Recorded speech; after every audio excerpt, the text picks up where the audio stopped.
Kami terbuka dan roh kami memahami Tuhan apa yang dimaksudkan oleh firman-Mu, sehingga kami semakin menjadi lebih dewasa, tumbuh di dalam pengetahuan dan mengenal akan Tuhan.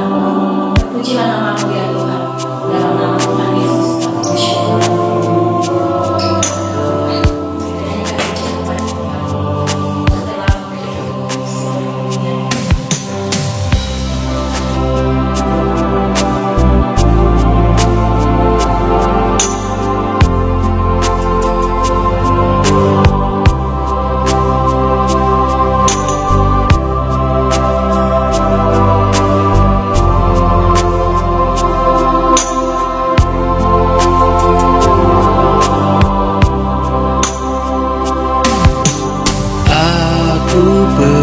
Bersujud menyembah Sang Raja, ku bawa korban hidupku bagimu.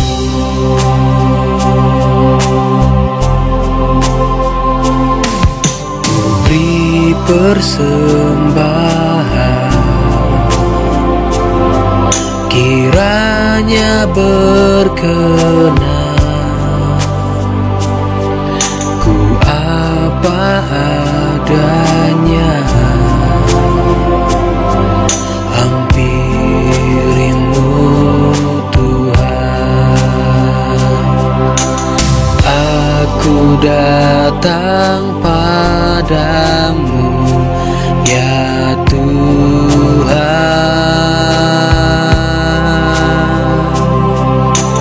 ku serahkan seluruh jiwaku.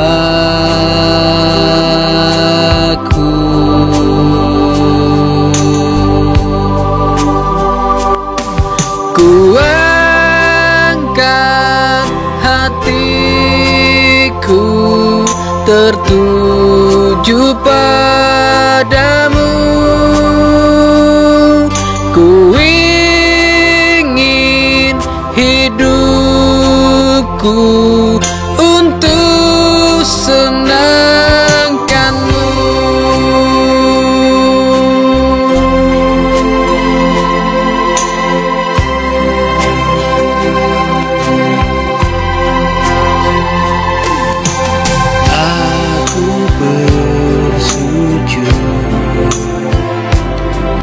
Menyembah Sang Raja, ku bawa korban hidupku bagimu. Ku beri persembahan, kiranya berkenan, ku apa adanya, hampirimu Tuhan. Aku datang padamu ya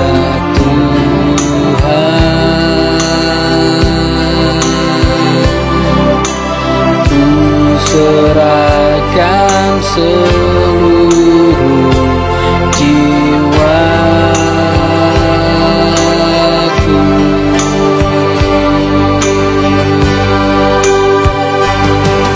Ku angkat hatiku tertuju padamu, ku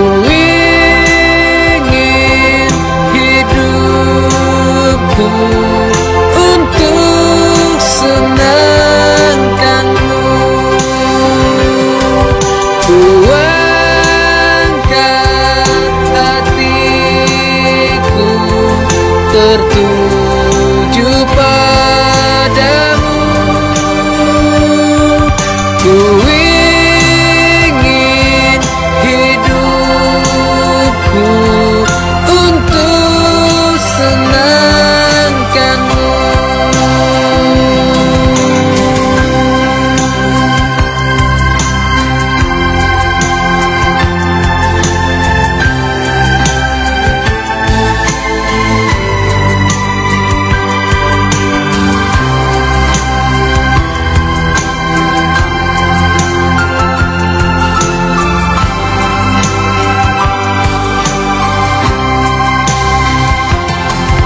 ku angkat hatiku tertuju padamu.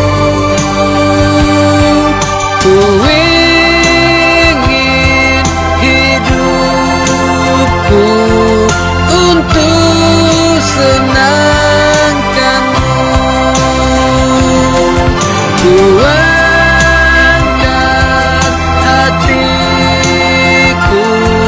tertuju padamu. Ku ingin hidupku untuk senangkanmu, untuk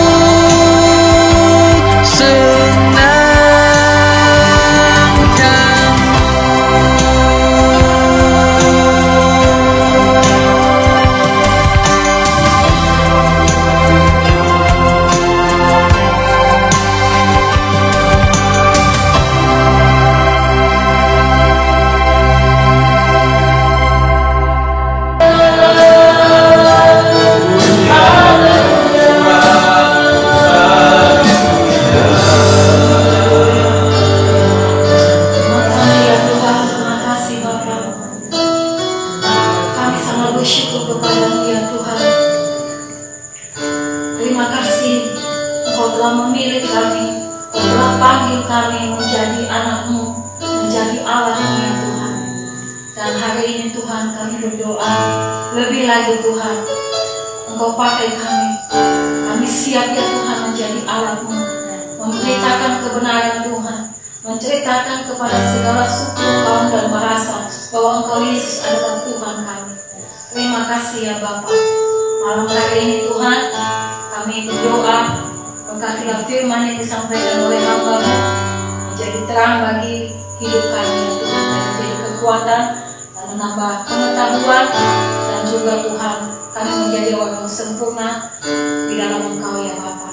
Terpuji nama Tuhan, kami bersyukur di dalam nama Yesus kami berdoa. Amin.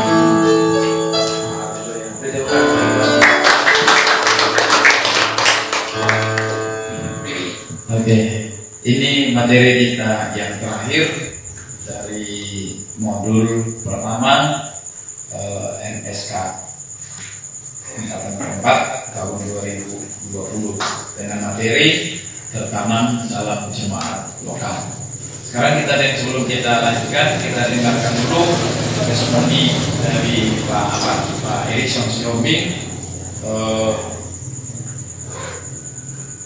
mengenai apa ini, tertanam dalam gereja lokal, mengalami pertumbuhan, terus dan difungsikan di dalam gereja. Nah, kita dengarkan testimoni Bapak ini 5-7 menit. Silakan Pak Pendeta. Oke, kita tepuk tangan dulu untuk hamba.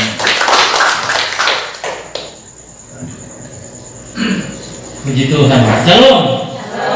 Shalom. Shalom. Puji Tuhan.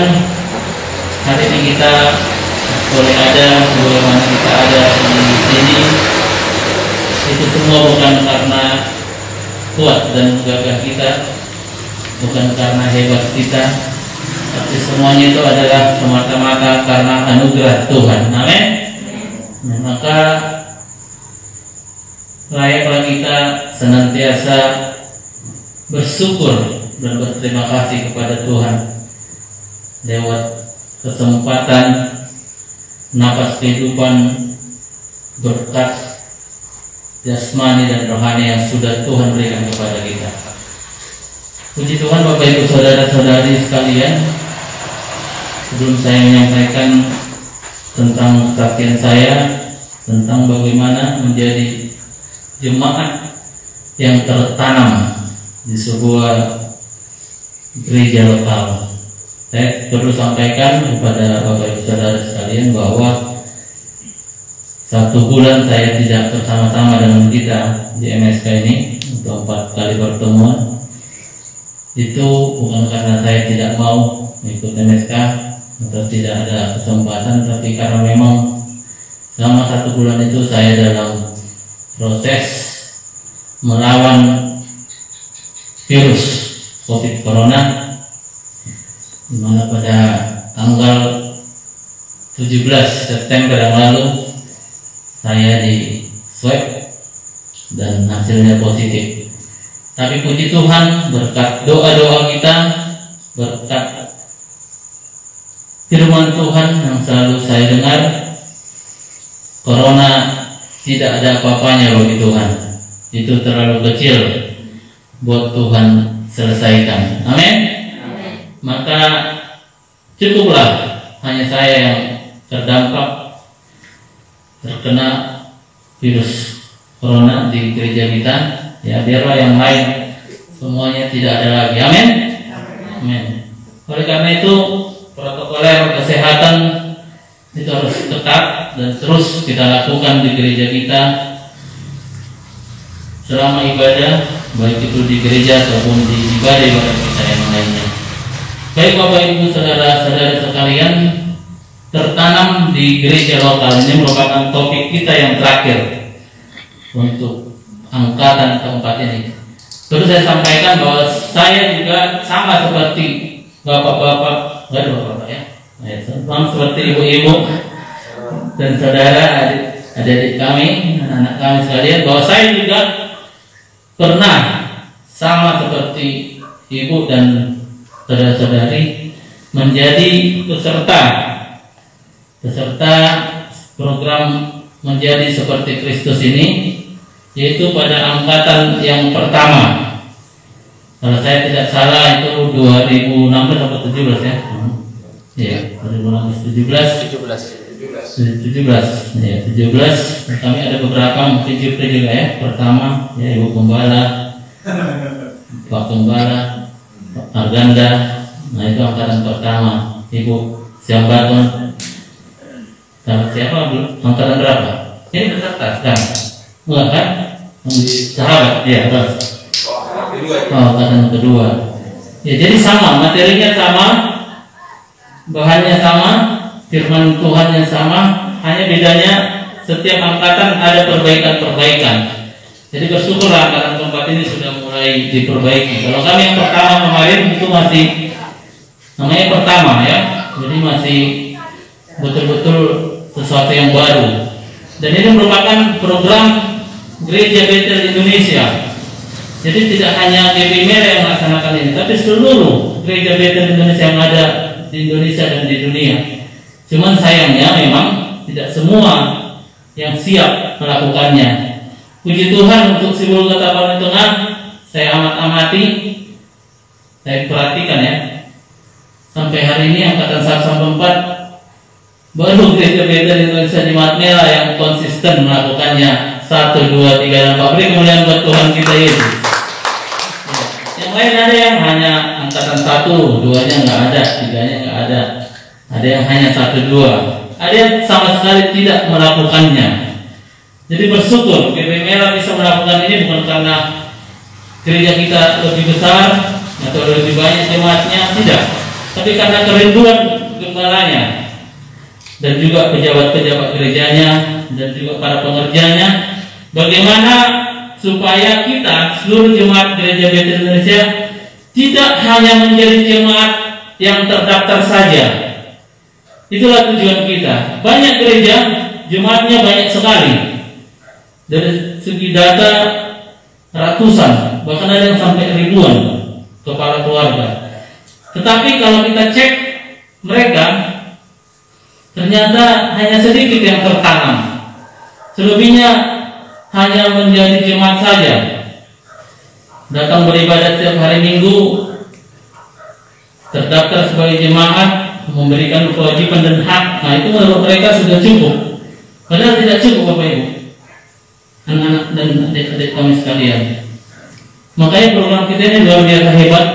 Kalau kita perhatikan di sini, inilah kita sekarang. Inilah MSK yang pertama. Karena kita ada 3 gelombang, ada 3 tahapan yang harus diselesaikan. Namun sampai hari ini kita masih di tahapan 1, yaitu M, mengalami Kristus. Yang kita lakukan, didamaikan dipulihkan, difungsikan, dan diteguhkan. Jadi ini semua sudah kita lalui melalui sesi pertama sampai sesi yang hari ini.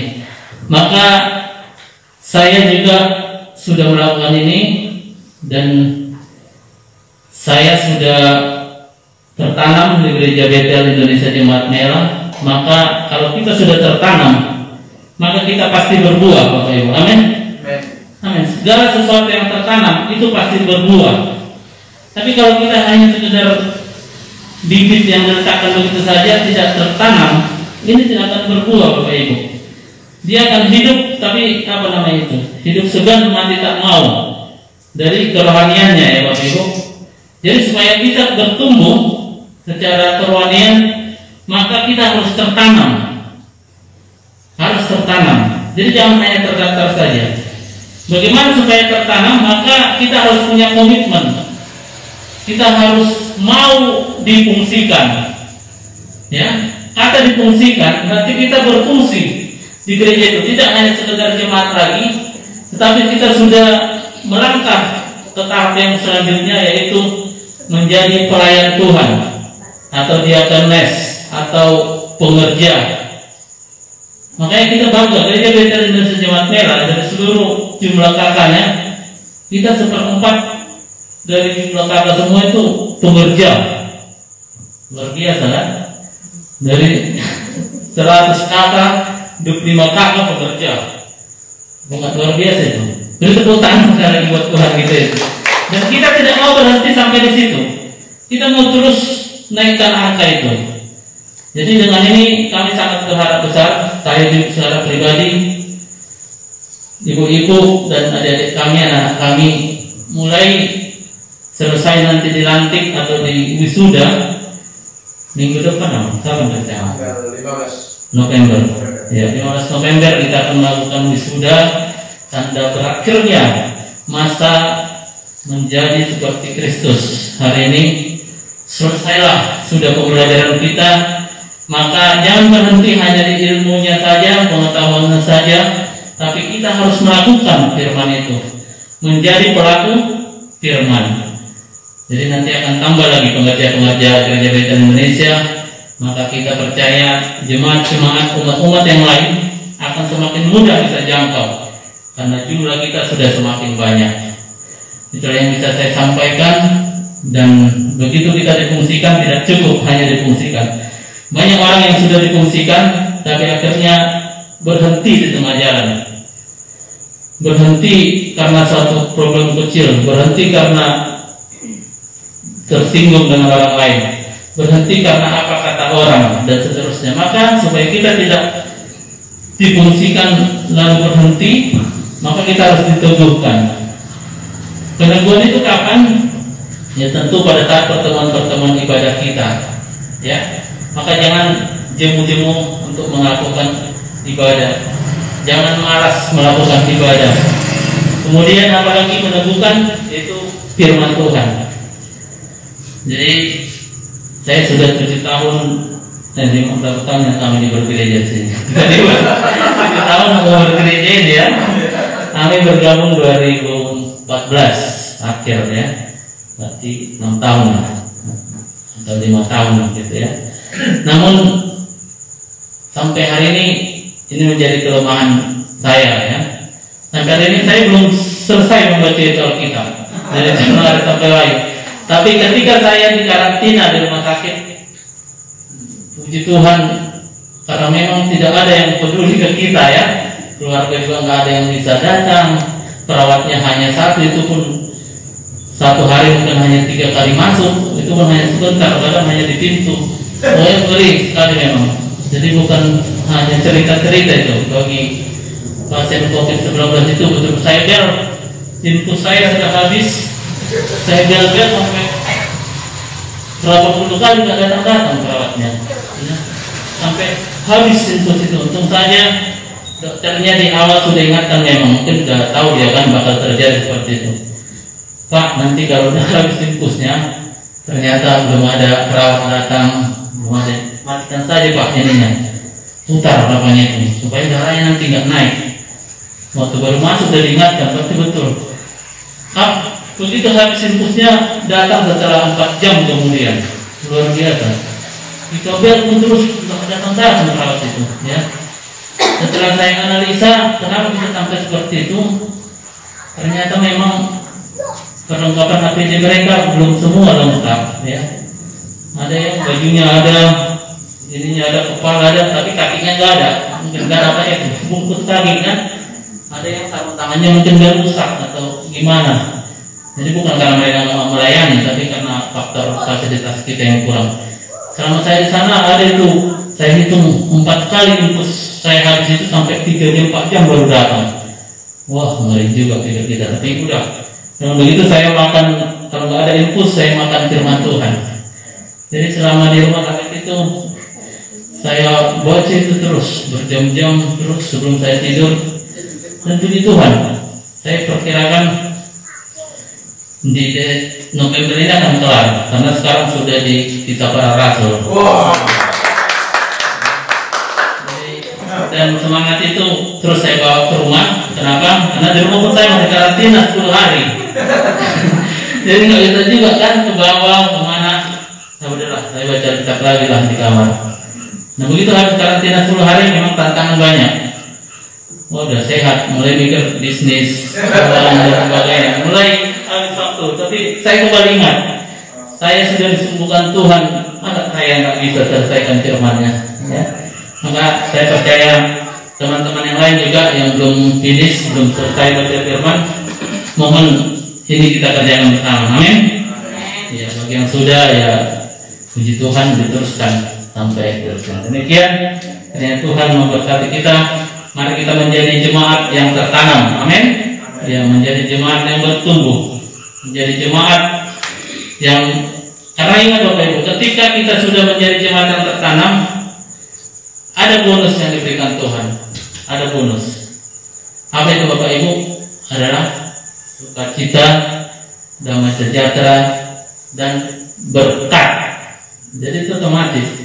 Carilah dahulu kerjaan Allah dan kebenarannya, maka semuanya itu, kata semuanya, di situ nanti berkat, di situ kebahagiaan, di situ sukacita dan sebagainya.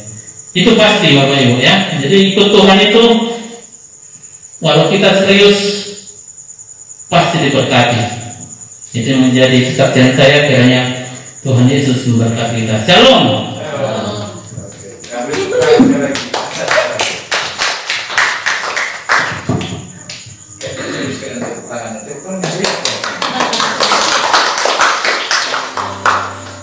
Oke, baik, kita lanjutkan. Setiap orang yang telah menerima anugerah keselamatan dari Tuhan Yesus Kristus harus tertanam dalam sebuah jemaat lokal untuk mengalami pertumbuhan rohani, aktif dalam kehidupan berjamaah, terlibat dalam pelayanan, dan memberi diri diperlengkapi untuk membangun tubuh Kristus. Jadi tidak berhenti pada waktu kita menerima keselamatan, ya udah selesai, tidak. Nah, tetapi kita harus melanjutkannya dengan cara bagaimana tertanam dalam gereja lokal dan terus mau diperlengkapi dan bertumbuh, bahkan difungsikan sebagai apa? Sebagai alat untuk membangun daripada tubuh Kristus. Nah, gereja adalah persekutuan orang-orang yang dipanggil Tuhan untuk hidup dalam iman, pengharapan dan kasih kepada Tuhan Yesus Kristus, Anak Allah yang hidup. Gereja adalah tubuh Kristus, terdiri dari segala suku, bangsa, dan bahasa, tersebar di seluruh muka bumi, dan dipanggil untuk menjadi garam dan terang dunia.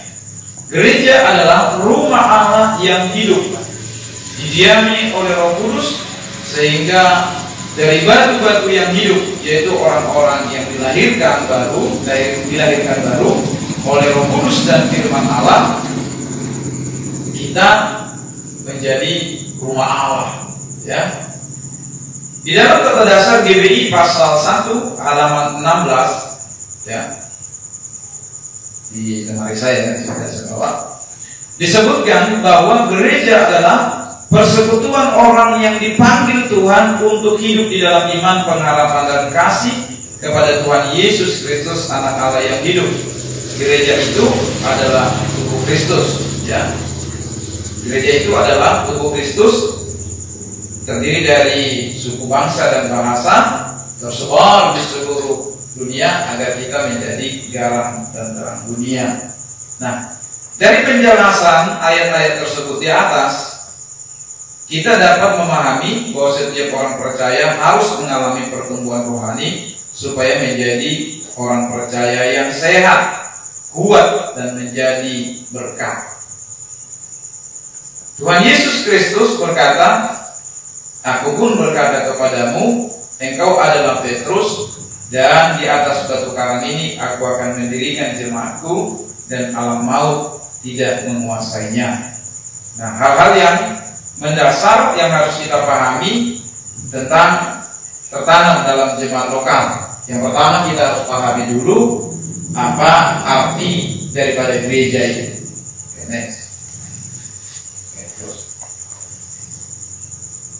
Oke, yang pertama kita harus memahami kita harus memahami apa itu gereja, ya. Oke, sesuai dengan tata dasar gereja tadi saya sudah ulas sedikit, tapi di sini supaya lebih kita masuk ke dalam materi. Dalam tata dasar gereja Bethel Indonesia (GBI), wujud gereja itu adalah sebagai berikut. A, kita sama-sama baca 2, 3 ya. Gereja adalah persekutuan orang-orang yang dipanggil Tuhan untuk hidup dalam iman, pengharapan dan kasih kepada Tuhan Yesus Kristus, Anak Allah yang hidup. 1 Petrus 2 ayat yang ke-9, 2 Petrus 1 ayat yang ke-3.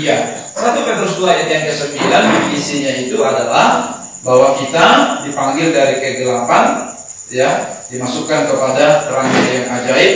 Lalu berikutnya kita menjadi memberitakan daripada perbuatan-perbuatan yang besar daripada Allah. Kita dikatakan imamat yang rajani. Nah, jadi sekali lagi, gereja itu bukan gedung, tapi gereja itu adalah persekutuan orang-orang yang dipanggil Tuhan. Amin. Nah, jadi kalau orang kan, kok gereja mana? Di Melang. Di mana? Mana ada gereja di Melang? Ada. Nah, persekutuan orang-orang percaya. Nah, itu yang dimaksud dengan gereja, bukan gedungnya. Gereja tidak akan pernah bisa binasa, percayalah. Tapi gedungnya bisa ditutup. Gedungnya bisa disegel atau dihancurkan, tidak bisa dipakai. Tapi gereja itu tidak akan pernah mati. Gereja itu akan terus bisa hidup. Nah, contoh seperti di Cina, ada gereja-gereja yang diakui oleh pemerintah, gereja yang boleh nampak, ya, dan materi-materi khotbahnya itu sesuai dengan dirjen Mimas Kristen, ya, kayak gitulah, dikasih bahannya supaya jangan muncul gerakan-gerakan yang menentang daripada pemerintah. Nah, apakah gereja akan puas dengan seperti itu? Apakah gereja mau mengikuti itu? Gereja yang berlandaskan kepada firman Allah dan yang tahu firman Allah tidak akan pernah mau hidup di dalam itu. Bukan berarti melawan pemerintah, tapi mau melakukan apa yang menjadi kehendak Allah. Kalau mereka lakukan itu, apa yang terjadi? Tentu mereka akan teraniaya, dan mereka tentu tidak mau mengalami siksaan dalam beribadah untuk bersekutu satu dengan yang lain. Maka bagaimana caranya? Ya, gereja bawa tanah, gereja diam-diam, cerita dari mulut ke mulut, pesan berantai, sehingga mereka bisa beribadah. Nah, gereja boleh ditutup, tapi kehidupan gereja, ya, dalam persekutuan orang-orang percaya itu tetap jalan. Itu hal yang luar biasa. Amin. Nah, apa artinya sebuah gedung tapi di dalamnya tidak ada Tuhan? Lihat waktu Yesus itu adalah firman atau Allah yang menjadi manusia. Dia di dalam bait Allah atau di luar bait Allah pada masa hidupnya di dunia ini? Di dalam bait Allah atau di luar bait Allah? Di luar bait Allah. Karena di dalam Kristuslah kesempurnaan daripada Allah itu. Tapi dia tidak ada di bait Allah. Yang ada di bait Allah siapa? Oh, imam-imam. Iya kan? Imam besar, imam-imam, orang-orang yang bertugas di dalam bait Allah, dan juga pelaku-pelaku bisnis rohani, iya kan? Yang menyiapkan, yang menjual menjual kambing domba, merpati, burung tekukur, terus yang menukar uang untuk bisa dijadikan persembahan. Nah, pelaku bisnis rohani dan juga para imam-imam. Tuhan tidak ada di dalam, Tuhan ada di luar. Nah, jadi jangan bangga dengan fisiknya, tapi bangga dengan batu-batu yang hidup. Amin, saudara. Nah, di Jawa ini ada sebuah kegerakan pada hari ini. Kalau jumpa seperti ini, ditanya. Kalau jumpa, ini di GBI ya, kegerakan A3 namanya. Jadi kalau jumpa, Bapak dari mana? Jawa Timur. Berapa jemaatnya? Dia bilang, yang kelihatan atau yang tidak kelihatan? Nah, gitu dibilangnya. Nah, yang kelihatan, maksudnya apa? Ya ada yang kelihatan, tapi ada yang tidak kelihatan. Gitu. Nah, kalau yang kelihatan berapa? Kalau yang kelihatan 20 orang, Pak. Yang tidak kelihatan 1.500 orang. Kenapa? Nah, kegerakan A3 itu adalah amanat agung asli, artinya amanat agung yang disampaikan di dalam bahasa Arab, dalam bahasa Al-Quran kepada orang-orang. Nah, makanya kan laporan pernah saya kirim di videonya itu kan, itu para murtadin itu termasuk si Nababan, si Manjuntak, siapa satu lagi itu, si Nenggolan. Maka dia menyampaikan, tergerus loh orang-orang Muslim 1 juta murtad dalam 1 tahun. Nah, itu mereka katakan. Di daerah mana? Tasikmalaya, daerah ini, daerah ini, daerah ini. Gitu. Tapi mereka tetap Muslim, gitu loh. Mereka pergi ke masjid. Nah, tapi kiblatnya udah beda, bukan lagi ke batu hajar. Nah, tapi sudah kepada Kristus. Nah, mereka berpercaya sudah baptis lagi, tapi kegerakan bawaan KTP-nya tidak pindah agama, tetap dia Muslim, tapi imannya iman kepada Kristus. Nah, itu gereja. Coba kalau mereka rame-rame muncul begitu, janganlah heboh Indonesia ini, bisa-bisa terjadi hal yang lain. Tapi mereka sebagian sudah mengetahui kita adalah kepada apa yang paling esensial. Amin. Bukan kepada hal memang perlu kita itu faktor pendukung, tapi yang paling penting adalah jiwa-jiwa. Karena gereja itu adalah persekutuan orang-orang yang dipanggil Tuhan, hidup dalam iman, pengharapan, dan kasih kepada Tuhan Yesus Kristus, anak Allah yang hidup. Yang kedua, apa arti gereja yang kedua? Sama-sama kita baca 2, 3 ya. Gereja adalah tubuh Kristus, terdiri dari segala suku, bangsa, dan bahasa, tersebar di seluruh muka bumi, dan dipanggil untuk menjadi garam dan terang dunia. Jadi yang kedua adalah pemahaman kita terhadap gereja itu. Gereja itu adalah tubuh Kristus. Katakan amin. Amin. Nah, terdiri dari apa? Suku, bangsa, bahasa yang tersebar di seluruh muka bumi, untuk dipanggil untuk menjadi garam dan terang dunia, menjadi berkat, menjadi berdampak bagi dunia. Jadi gereja itu adalah tubuh Kristus. Ya. Jadi bukan cuma kita yang dinilai ini yang disebut dengan gereja, tapi semua orang percaya itu juga gereja, tubuh Kristus yang saling memperlengkapi, terdiri daripada suku bangsa. Nah, makanya gereja kita menjadi setiap ibadahnya itu harus bahasa Indonesia. Kenapa? Karena gereja Betel Indonesia. Jadi segala suku kaum bahasa ada di dalamnya. Bisa tidak bahasa Nias? Boleh. Kalau jemaatnya 100% orang kita Nias atau 100% orang Batak. Tapi kalau 99% satu orang ada suku lain di situ, ya katakanlah hanya satunya suku Jawa di situ, tidak boleh pakai bahasa Batak, harus pakai bahasa Indonesia. Nah, itu dia ciri khasnya. Boleh tidak kita pakai bahasa Inggris? Boleh, supaya keren sedikit, begitu ya. Nah, jadi gereja itu adalah tubuh Kristus. Amin. Nah, tidak ada menyentuh fisik di sini kan, atau bangunan. Nah, oke, terakhir. Yang bagian C, kita baca sama-sama 2, 3 ya. Gereja adalah rumah Allah yang hidup, didiami oleh Roh Kudus, dibangun dari batu-batu yang hidup, yaitu orang-orang yang dilahirkan baru oleh Roh Kudus dan firman Allah. Jadi gereja itu adalah rumah Allah yang hidup, bukan rumah Allah yang mati. Amin. Rumah Allah yang hidup itu adalah tubuh kita. Tubuh kita adalah gereja. Makanya jangan dikotori. Karena tubuh kita adalah tempat kediaman Roh Kudus. Beritahu kiri kanan, tubuhmu adalah gereja, tempat kediaman Roh Kudus. Tubuhmu adalah gereja, tempat kediaman Roh Kudus. Iya, bukan rokok kudus, ya kan? Tapi Roh Kudus. Ya, bukan Roh kuda. Ya, Roh Kudus. Roh Kudus harus berdiam di dalam diri kita. Amin. Nah, jadi itu harus kita pahami. Nah, jadi biarlah kita sebagai tubuh Kristus ini didiami oleh Roh Kudus.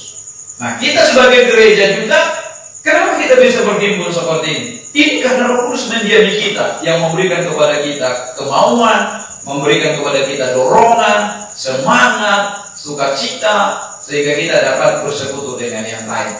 Tanpa Roh Kudus berdiam di dalam diri kita, tidak akan pernah bisa kita menjadi orang yang bisa bersekutu di dalam Tuhan. Hanya semata-mata karena Roh Kudus. Oke. Nah, yang kedua, ya, mengapa kita harus tertanam dalam gereja lokal? Yang pertama, setelah kita paham artinya. Lalu yang kedua, supaya kita mengalami pertumbuhan rohani. Katakan amin. Amin. Nah, kenapa harus ada gereja lokal? GBI Jemaat Mela, ya, GBI Pinang Sori, GBI Sibolga Kota, GBI Santeong Kota Sibolga. Nah, jadi kenapa ada gereja-gereja lokal ini? Ya, apa maksudnya? Apakah supaya menunjukkan kita hebat? Tidak, saudaraku. Tujuannya adalah bagaimana supaya terjadi pertumbuhan rohani di dalam diri jemaat-jemaat itu. Amin. Nah, jadi jangan selalu berpikir kalau sudah besar maka sehat rohaninya. Belum tentu. Ya, bisa besar karena nama besar, bisa besar karena fasilitas oke, bisa besar karena ada daya tarik yang lain. Tapi mengalami pertumbuhan rohani belum tentu. Justru gereja yang kecil-kecil itu sebenarnya yang paling bertumbuh di dalam rohani. Ya, gereja yang mana? Kecil-kecil. Karena apa? Gereja yang kecil itu hangat kekeluargaannya, memperhatikan.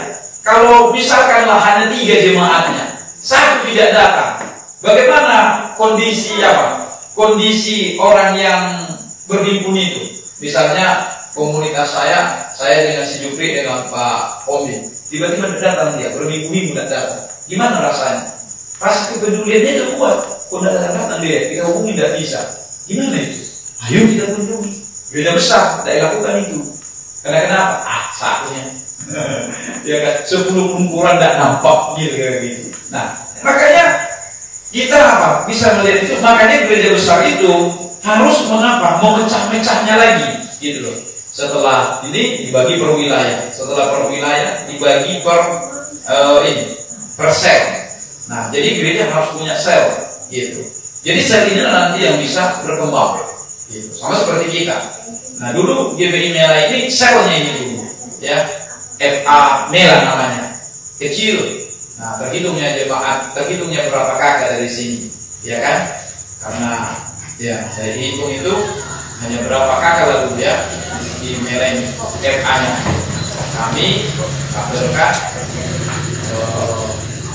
si Beni sama apanya sama tantenya, terus Pak Rumbun, Pak Ritona, Charles. Nah, yang lainnya belum masuk. Nah, hanya itu aja. Nah, sekarang hampir tidak jadi lagi. Nah, kenapa? Karena terjadi pertumbuhan, gitu, terjadi pertumbuhan. Karena kalau jumlahnya masih sedikit, wah cari jiwa luar biasa, ya kan? Kenapa? Wah supaya bertambah kita. Gimana caranya? Buat ini, yuk, mau kunjungan, oke. Nah coba kalau udah banyak, nah mulailah kenyamanan akan terjadi. Nah jadi kenapa kita harus ada di dalam gereja lokal? Tujuannya kenapa kita dalam gereja lokal itu supaya kita mengalami pertumbuhan rohani. Kalau kau ada di dalam gereja lokal tapi kau tidak mengalami pertumbuhan rohani, saya sarankan carilah gereja yang bisa membuat engkau bertumbuh lebih mengenal Tuhan dan bertumbuh agar difungsikan menjadi apa? Menjadi bagian daripada anak Tuhan, menjadi garam dan terang dunia. Karena itu tujuan Tuhan menyelamatkan kita, bukan membuat kita menjadi orang yang pasif. Katakan amin. Amin. Nah, jadi kalau saudara ada di GBG Magnet, saudara tidak nyaman karena akan terus apa? Karena akan terus dipaksakan supaya apa? Supaya berfungsi, ya. Supaya berfungsi. Bagaimana caranya? Banyak jebakan-jebakan yang bisa dibuat supaya kamu bisa berfungsi. Nah, gitu. Nah, jadi berfungsi dari segi mana? Dalam banyak hal, gitu.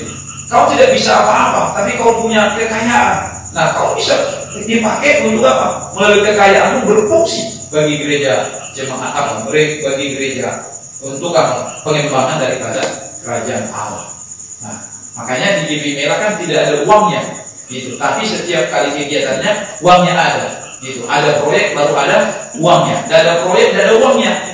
Nah, makanya seperti program pengertian kemarin itu kan janganlah boros-boros uang gereja katanya. Justru kita tidak tahu dari mana uangnya, tapi setiap ada program ada uangnya. Nah, ini pun akan heran juga nanti itu kan. Hari Minggu kita akan bagi-bagi apa? Kita telah lakukan pelayanan diakonia. Setelah kita sisir dapat 20, masih ada yang ketinggalan. Nah, tambah lagi nanti dengan yang lain. Di atas 22 kakak kita akan memberikan bantuan diakonia tahap kedua. Nah, kalau dipikir-pikir dari mana kita bisa? Ya kan? Tukang becaknya jemaatnya. Kan gitu. Oh, buruh bangunan itu pun tidak ada bangunan sekarang. Nah, apa lagi? Nah, nelayan. Apalagi zaman sekarang ini, orang sudah hampir sebulan tidak ada dapat ikan, kan gitu.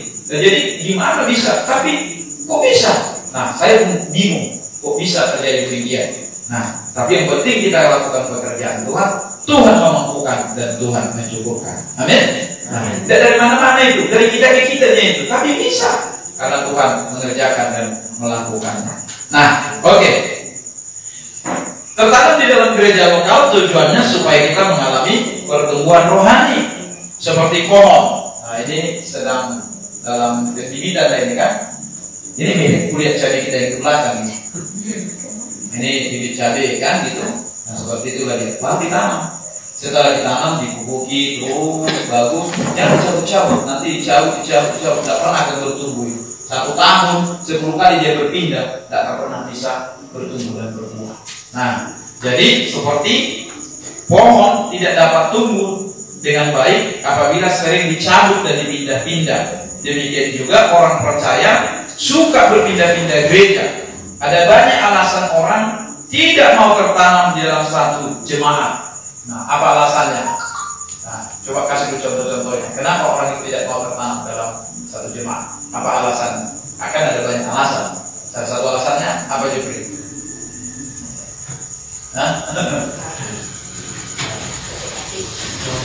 Kurang nyaman. Kenapa tidak nyaman dia? Oh, karena fasilitasnya tidak mantap, ya kan? Apalagi contoh yang lain? Sakit hati. Terus, nah, yang lebih klasik itu gini.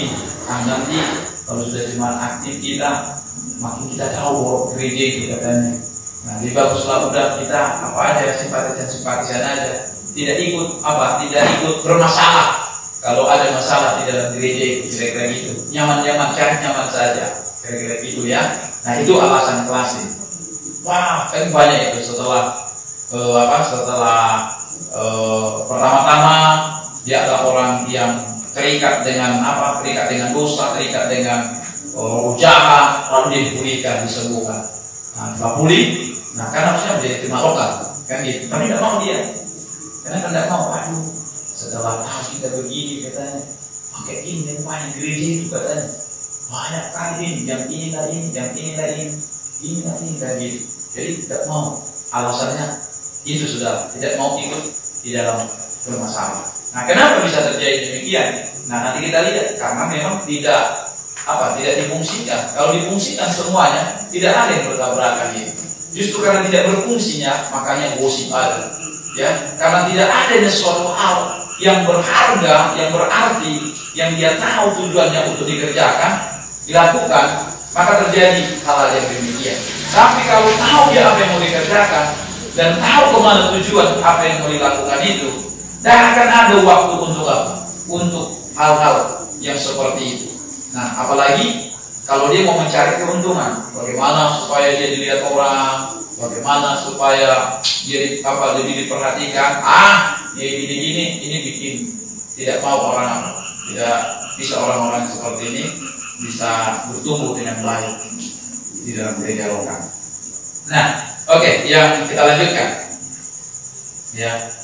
Akan tetapi Rasul Paulus kepada jemaat di Efesus dalam Efesus 4 ayat 1 sampai 6 menyatakan hendaknya ada 4 hal yang berharga yang akan dialami oleh orang yang mau tertanam di dalam satu gereja jemaat lokal. Yang pertama, dipersatukan dalam keluarga rohani. Katakan amin. Nah, kita dipersatukan di dalam keluarga rohani. Jadi makin banyak keluarga kita. Bahkan bisa terjadi kecemburuan, ya. Karena kenapa? Keluarga rohaninya lebih erat, lebih dekat daripada keluarga keluarga kandungnya atau seibu, seayah atau semarga, lebih kuat lagi. Kenapa? Karena kita dipersatukan di dalam keluarga rohani. Karena dalam Efesus 2 ayat 19 sampai 20 dikatakan bahwa di dalam Tuhan Yesus setiap orang percaya adalah anggota keluarga dari orang percaya lainnya. Demikianlah kamu bukan lagi orang asing dan pendatang, melainkan kawan sewarga dari orang-orang kudus dan anggota-anggota keluarga Allah yang dibangun di atas dasar para rasul dan para nabi dengan Kristus Yesus sebagai batu penjuru. Di manakah anggota keluarga orang-orang yang percaya berada? Di gereja. Di gereja kita memiliki orang tua rohani, kakak, adik rohani, anak-anak rohani.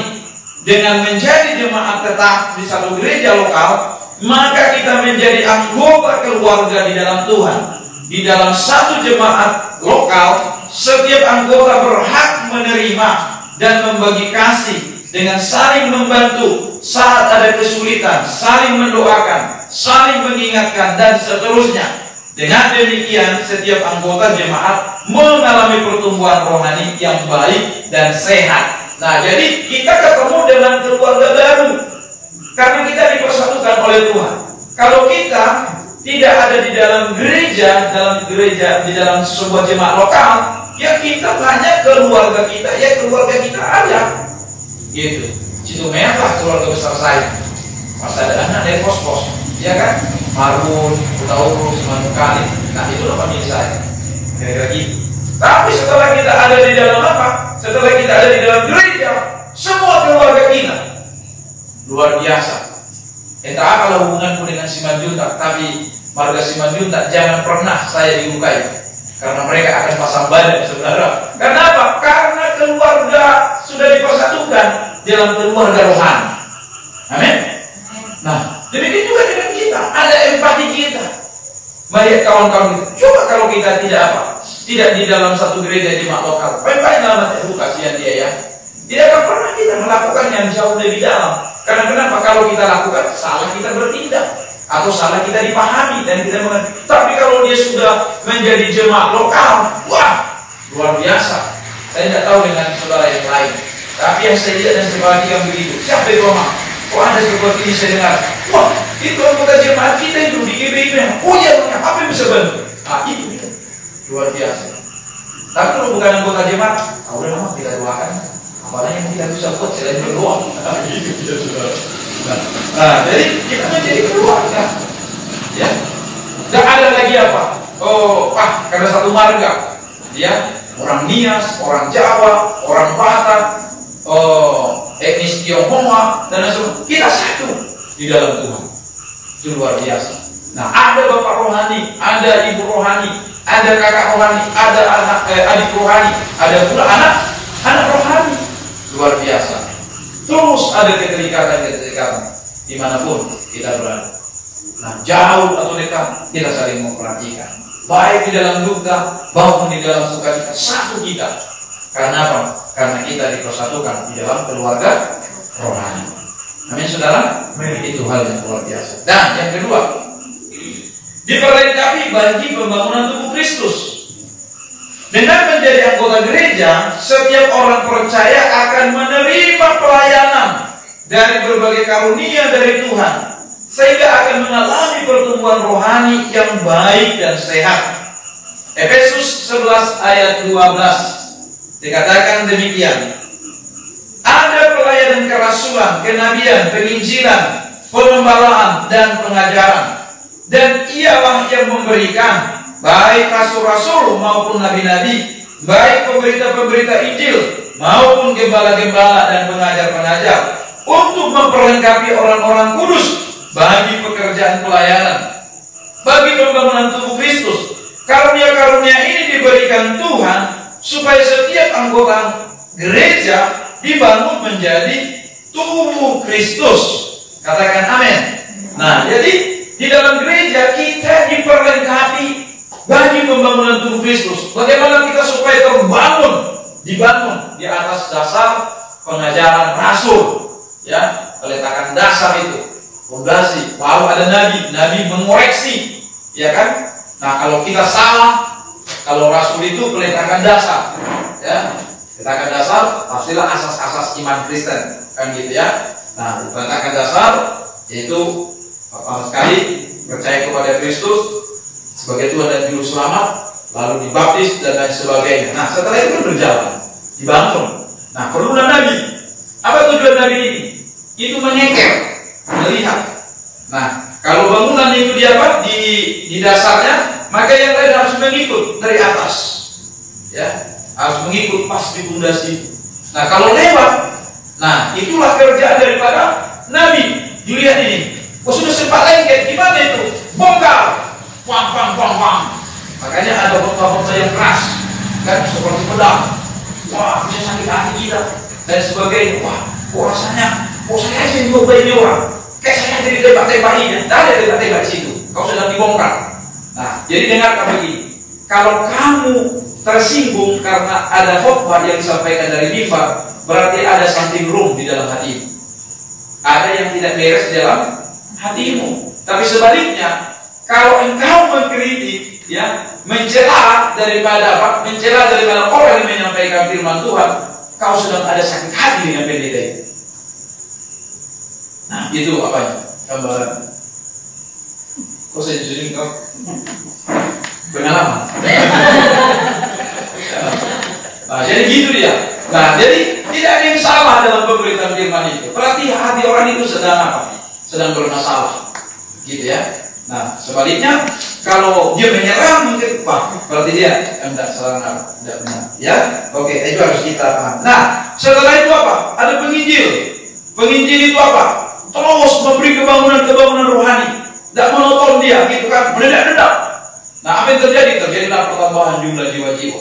Nah, kita tidak cukup begitu, tapi harus diajar dengan tekun, ya, berulang-ulang dengan lebih hebat dari orang dari dia. Itu yang menjadi tujuan daripada pemimpin. Kan pemimpin itu maksudnya itu kan mempengaruhi orang untuk mengikuti dia dan menjadikan orang itu menjadi sama seperti dirinya. Kalau tidak adanya pembangunan yang muncul dari GBI lain, berarti saya gagal dengan saya. Kalau tidak adanya nanti gembala yang muncul, gembala-gembala nantinya dari GBI lain, bukan karena kita ikut, ya, tapi karena diutus, dipersiapkan, diperlengkapi, didukung oleh jemaat. Nah, berarti gagalnya kita dari GBI Jemaat Merah. Makanya kita terus mengasah semua jemaat di kelompok-kelompok sel itu, muncul kelompok-kelompok baru, ya.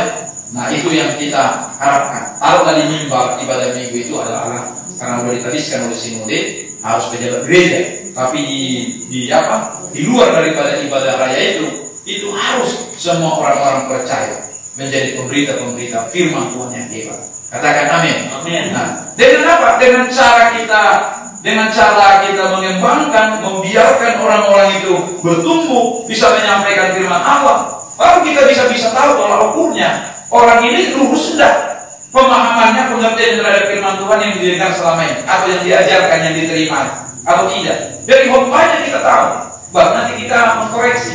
Tidak begitu. Kalau seperti itu arahnya, nanti jemaah berpikir begini. Nah, seperti ini apanya, itu larinya begini.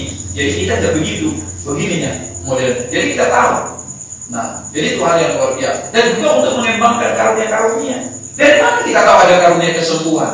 Orang dipakai Tuhan di gereja kita ada karunia kesembuhan. Kalau kita saja yang jadi apa? Yang melayani, kita saja yang tampil. Nah, tentu lewat kita memberikan kesempatan kepada jemaat Tuhan menjadi orang-orang yang melayani. Iya kan? Karena bukan hanya kepada pendeta itu aja Tuhan memberikan karunia. Mungkin kalau saya telah cek, saya lihat setelah saya belajar ini, saya punya karunia itu pengembalaan dan mengajarnya saya lebih pasnya. Karena saya sudah amati, saya bertobat tahun 96 sampai ke sekarang hampir sekitar 24 tahun saya melayani, mulai dari muda sampai sekarang. Nah, saya tidak pernah merintis, tapi saya dapat memelihara jemaat yang sedikit tetap bertahan stabil dan juga bisa mengalami pertumbuhan walaupun tidak pesat gitu, tapi bertumbuh dia pelan-pelan dan kokoh. Seperti saya melihatnya.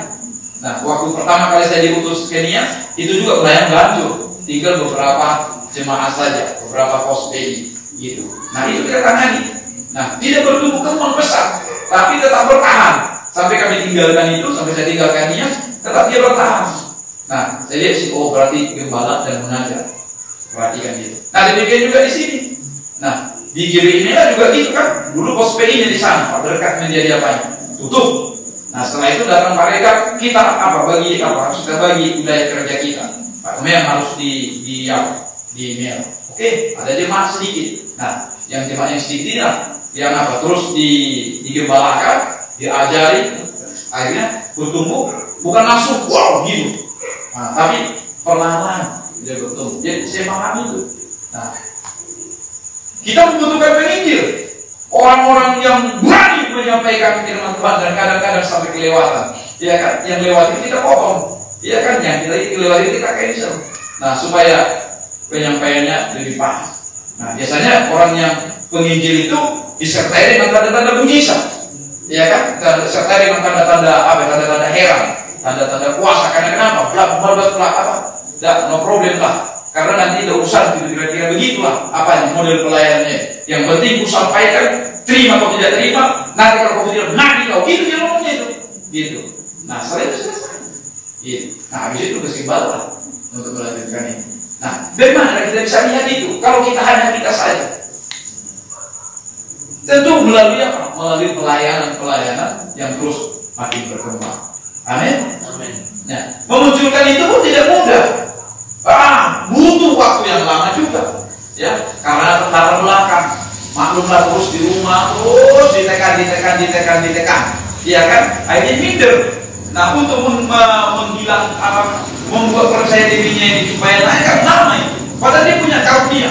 Waduh, suaranya bagus sekali, lebih merdu daripada suara malaikat.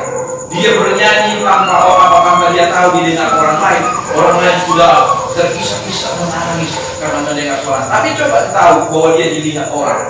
Waduh, udah ada nyanyinya. Gitu, itu lama membangunnya itu. Nah, dari mana kita bisa melihat penyembalaan dalam gereja lokal? Ini terus dibenahi. Terus sampai diberi kepercayaan. Kadang-kadang jebakan-jebakan dikasih kepadanya. Supaya dia akhirnya muncul percaya diri. Roh Kudus memakai hidupnya sehingga menjadi orang yang hebat di jalan Tuhan, berdampak dan menjadi garam dan terang dunia. Amin. Nah, jadi itu yang menjadi kerinduan kita. Nah, jam berapa? Nanti kelamaan. Oke, yang berikutnya dimuridkan untuk memiliki kedewasaan rohani. Si jahat atau si iblis itu senantiasa berusaha untuk menyesatkan orang percaya dengan berbagai macam pengajaran yang tidak berdasarkan pada doktrin pengajaran yang sehat. Pengajaran yang ditolak GBI dari Departemen Teologi BPH GBI. Karena itu setiap orang percaya perlu belajar firman Tuhan seperti seorang murid yang terus-menerus belajar supaya memiliki pengertian firman yang benar. Nah, belakangan ini pengajaran-pengajaran akhir zaman mulai bermunculan lagi, ya, aneh-aneh. Adalah vaksin katanya apa? Vaksin nanti itu apa itu? Microchip itu nanti katanya tahan dari tangan, tahan dari nah, jadi nanti selesai MSK ini kita akan buat dulu kelas apa nanti? Kelas akhir zaman namanya. Kita belajar akhir zaman, ya, karena masih ada waktu kita, karena kita dari kegiatan Natal tanggal 25, nanti kita buat kelas akhir zaman bulan November, ya kan? Kita belajar sampai sana, tapi tidak model begini lagi, tapi model talk show, gitu. Kita disampaikan, kasih petanya dulu, nah kita belajar talk show lah. Nah, jadi ada yang apa? Bertanya, narasumber bukan satu, narasumber ada 4, kira-kira begitu kan? Nanti tanya itu, tapi per materi apa? Per zaman ini sampai kita bisa paham. Nanti yang mau ikut juga boleh, ya, bukan MS sekali lagi namanya, tapi kelas akhir zaman. Nah, ya, supaya kita makin memahami itu. Nah, karena udah aneh-aneh sekarang ini, sedikit-sedikit Sianu bermimpi, ya, bermimpi Tuhan akan datang, suaranya begini, dikirim kemana-mana, resah dan gelisah orang yang menerimanya, yang gitu. Macam mana itu? Nah, jadi nanti kita jawab itu di kelas akhir zaman. Ya, nah, ada suara dari Rasul Paus sebagainya. Nah gitu. Sianu sebelum mati begini. Gimana ya? Apa ya? Oke, nanti di kelas akhir zaman itu kita bicarakan. Ya, supaya jangan takut kegiatan kita. Nanti takutnya kita dari kegiatan kegiatan pemerintahan, ada juga kebaktian sel. Karena pandemi COVID ini lama-lama ingin pula semuanya. Oke, kita teruskan. Tidak semua pengajar mengajarkan firman Tuhan secara murni dan tulus. Akan tetapi di dalam jemaat lokal, setiap pengajar dapat diawasi, dan apabila didapati ada pengajaran yang cenderung menyimpang, dapat dengan segera diluruskan, sehingga jemaat terhindar dari pengaruh pengajaran yang tidak sehat itu. Jadi di gereja lokal bisa diluruskan. Misalnya ada pengkhotbah datang hari Minggu, kan gitu. Kan sekarang udah agak selektif lah, kan. Sudah jarang kita tamu dari luar negeri. Nah, ini memang sedang ada channel orang itu ke luar negeri. Kayak kita tamu dari Singapura. Tapi selesai pandemi COVID ini. Nah, kita ada channel kita dari Jakarta, dari seorang kawan dulu sering bersama dengan kita, dan kita doakan dia sakit-sakitan, dia sembuh, pulih, akhirnya menjadi tenaga misionaris di Singapura. Nah, setelah itu dia kembali ke Indonesia menjadi wakil gembala di GBI juga di Jakarta. Dia hubungi saya, wah reunian lagi kami. Nah, jadi dengan perlu juga tenaga misi kayak si Burga, tapi dengan catatan si Burga tidak mampu membiayai apanya, biaya pesawatnya, biaya hotelnya. Oh, dia bilang ini abang murni, ya ini bang, dipanggil abang saya, ini bang murni misi. Yang penting abang siapkan di mana dia melayani, abang temani, udah itu cukup. Mengenai hotel apa semua itu ditanggung oleh beliau. Wah, ini cocok kan gitu. Nah jadi misalnya khotbah tadi ya, ada sesuatu yang tidak pas. Nah, jadi kalau tidak jemaat lokal dia akan termakan itu. Karena kenapa? Tidak ada yang meluruskan. Tapi kalau dia jemaat lokal, nah gembalanya akan meluruskan. Gitu. Karena kalau sudah tidak lurus, ya di cancel ini. Tidak usah lagi Pak, cukup sampai di sini aja lah pelayanannya. Karena kayaknya tidak sejalan kita dengan apa? Dengan visi Tuhan yang kami terima. Nah udah, minggu berikutnya, nah pendeta gembalanya akan menyampaikan, meluruskan pengajaran itu. Ini tidak benar ini, begini loh. Nah, jemaat tidak memahami, diulangi sampai betul-betul. Kalau tidak ada dalam jemaat lokal itu apa yang terjadi? Itulah yang menyerang orang-orang seperti inilah yang yang berdebat-debat di medsos itu. Nah, dia tidak tahu apa-apa, dia bukan ahli, gitu. Tapi dia buat pendapat ini. Dari mana saja kajian ilmiahnya? Suka-sukanya ngomong gitu, dibilangin makin kata. Nah, itulah orang itu seperti itu. Nah, makanya tidak usah ditanggapi. Kalau misalnya ada buat postingan, ya katakanlah kita tahu siapa dia di email lain misalkan kan, dibuat dia sebuah statement statement rohani lah katakan dari ayat firman Tuhan, katanya gini-gini. Ya udah benar aja dalam hatimu gini, siapa kau? Gitu. Dan adanya hakmu untuk menyampaikan sebuah statement teologi di dalam apa? Karena kau bukan pakar. Begitu aja dalam hati kita, udah pasti itu penyesal. Kira-kira begitu lah. Tapi kalau dia itu seorang tokoh, keilmuannya juga jelas, dan juga di dalam organisasinya pun dia jelas siapa dia, nah itu bisa menjadi masukan bagi dia. Amin. Oke. Nah enak juga ya apa ini terus dia tidak selesai. Kita singkat saja. Udah jam berapa ya? 2 menit lagi. Oh, 2 menit lagi. Tadi saya lihat tadi Pak apa yang buat makan waktu tadi. Iya, saya bilang 7 menit sama Bapak itu dipakainya 15 menit jadi. Oke, difungsikan dalam pelayanan sesuai dengan kapasitasnya.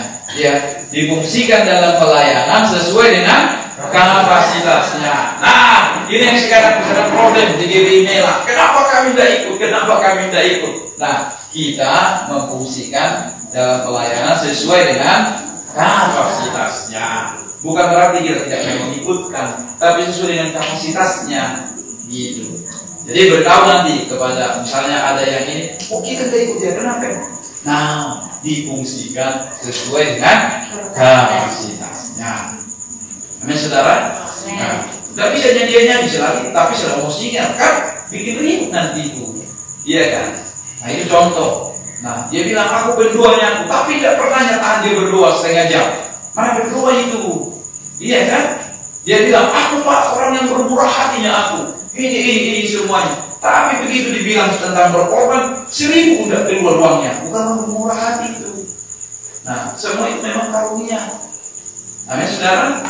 Nah jadi difungsikan di dalam pelayanan sesuai dengan kapasitasnya. Tapi bersaksi itu harus semua orang bisa bersaksi, ya bersaksi. 2 kalimat pun disampaikan harus bisa, ya. Oke, jadi difungsikan dalam pelayanan sesuai dengan kapasitasnya. Luar biasa nanti kalau kita tahu di mana fungsi kita, di mana kapasitas kita. Waduh, enak kali di dalam melayani itu. Nah, jadi itu yang kita pahami. Jadi supaya jangan terjadi hal yang tidak baik. Nah, jangan paksakan dirimu. Kalau kau tangan, jangan paksakan dirimu kaki. Atau sebaliknya, kalau kau kakinya, jangan paksakan jadi kepala. Nanti jadi repot, ya kan? Nah, memang berbeda kemuliaannya semuanya itu. Tapi mana yang kita anggap tidak berarti, tapi justru itu yang dikasih penghargaan lebih, ya kan? Seperti apa kan? Jari manis kita. Nah, kan kiri lagi kan? Nah, tapi itu justru dikasih penghargaan. Nah, walaupun dia rendah, belum tentu tidak bernilai. Tapi justru itu yang paling bernilai. Mana lebih mahal, topi atau sepatu? Mana lebih mahal? Biasanya sepatu lah kan. Sepatu bisa sampai 1 juta. Topi tidak pernah ada 1 juta. Iya kan? Ada, tapi jarang itu. Iya kan? Nah, tapi lihatlah. Iya kan? Tapi yang dilihat orang mana? Ya udah yang di atas. Kaki biar mahal, kotor-kotor aja dia. Nah, jadi begitu dia. Jagalah hati kita di dalam pelayanan dalam gereja lokal itu. Yang penting aku berfungsi sesuai dengan kapasitasku. Tuhan melihat, bukan yang kelihatan, tapi Tuhan melihat apa isi hati kita. Amin. Oke, lanjut. Baik, selesai. Berfungsi bagi jemaat lokal. Sama-sama katakan berfungsi bagi jemaat lokal. Berfungsi bagi jemaat lokal. Nah, kalau Bapak Ibu belum berfungsi dalam jemaat lokal, nah ini ada sesuatu yang salah, gitu ya. Kok saya tidak berfungsi ya? Nah, fungsi saya hanya kasih persembahan, nah kasih perpuluhan, yang lainnya tidak ada lagi setelah itu. Dengar baik-baik, jangan-jangan saudara ATM gereja itu. Iya, tidak pernah berpikir. Saya percaya 15 tahun ke depan gereja yang melakukan seperti pasti akan dibuka oleh jemaat. Saya bukan bernubuat ini, tapi saya pastikan itu akan terjadi. Memangnya tidak apa yang di gereja ini? Berkorban ini semua, tapi kita tidak pernah difungsikan, hanya sebatas itu. Kita buat bangunan begini hebat. Nanti itu siapa? Kita beli ini semua. Yang beli pada siapa? Oh, jangan-jangan kita ini udah begini ya kita. Makanya muncul komunis itu dulu gitunya itu. Karl Marx sama Stalin itu. Karena mereka melihat pakai munafik kali gereja itu. Gitu. Yang kaya imam-imam saja. Tapi jemaat dipaksa harus memberi. Gitu. Tapi mereka tidak berfungsi. Hanya sebatas itu saja. Gitu. Mau belajar firman mereka, datang apa? Datang kos ya bilang, tidak sembarang membaca itu. Hanya imam yang bisa membaca itu. Kan gitu. Nah jadi akhirnya terjadilah itu kegerakan daripada kegerakan rakyat itu. Maka terjadi. Makanya gereja pun kemudian di kemudian hari 10-15 tahun ke depan, dan dicatat sejak hari ini apa yang saya sampaikan ini, gereja akan digugat kalau jemaat itu tidak berfungsi di dalam jemaat lokal ini. Makanya jangan puas menjadi hanya jemaat lokal. Wah udah jadi anggota jemaat di Minela, tapi harus berfungsi. Kalau kita berfungsi, kita merasakan sukacita. Kita merasakan penghargaan pemakaian Tuhan nyata dalam hidup kita. Dan kita melihat bahwa dampak pekerjaan Tuhan semakin besar, semakin nyata. Di mana saja pun kita berada. Kalau kita berfungsi. Tapi kalau kita tidak berfungsi, kita akan menggugat diri. Nah, itu yang akan terjadi. Oke. Setiap orang percaya yang tertanam di dalam satu gereja lokal akan mengalami pertumbuhan rohani yang baik dan sehat. Karena itu sangatlah penting bagi setiap orang percaya untuk memiliki komitmen sebagai anggota jemaat lokal yang setia dan serius. Beberapa komitmen yang dapat kita berikan adalah sebagai berikut. Yang pertama, aktif dalam kehidupan jemaat lokal. Kita ulangi bersama, 2, 3 ya. Aktif dalam kehidupan jemaat lokal. Iya, jangan timbul tenggelam, gitu ya. Nomor sekarang 3 minggu berikutnya baru datang lagi. Habis itu datang lagi 3 bulan berikutnya baru nongol lagi. Harus aktif. Amin. Nah, mendukung visi dan misi jemaat lokal. Apa visi misi gereja kita?